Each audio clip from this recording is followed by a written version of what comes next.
could do the pink rug right up against the wall. Yeah, to get something like this. Yeah. So yeah, I think the rocker for the salmon and then the pink rug again.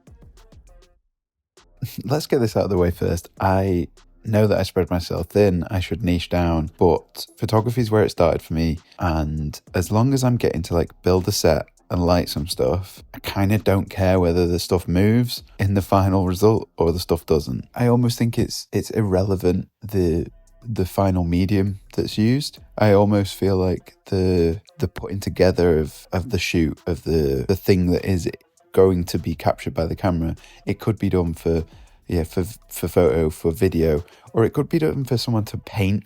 Like someone could look at this and paint the scene. My role isn't the image capturer, it's the scene creator, and that sounds so pretentious now I said it out loud, but this is basically what we spent today doing.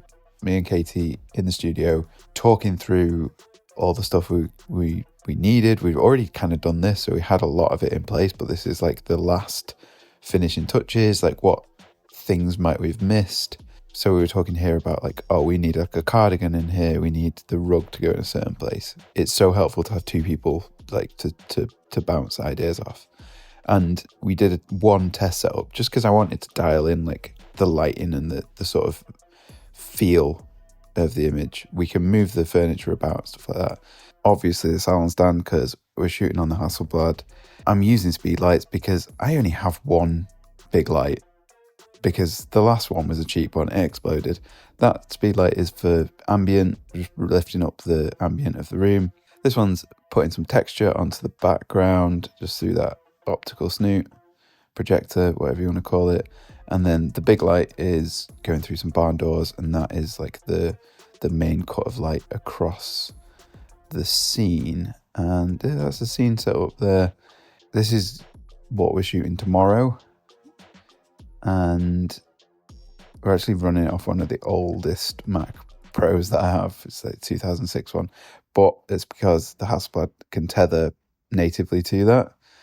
And we're going to have our like mood boards up. Today we're just trying to match the vibe of some of God, I keep saying vibe at the moment. I started saying it ironically. Now I can't stop saying it. This was one of the reference images that I pulled out. Really like this shoot, this body of work. But here's the stylist sharing a list of everyone who worked on it. And this was the sort of the setup. And then this is some of the shots that we took as test shots. And I've had to change the colour on the slippers, but this is what we created today.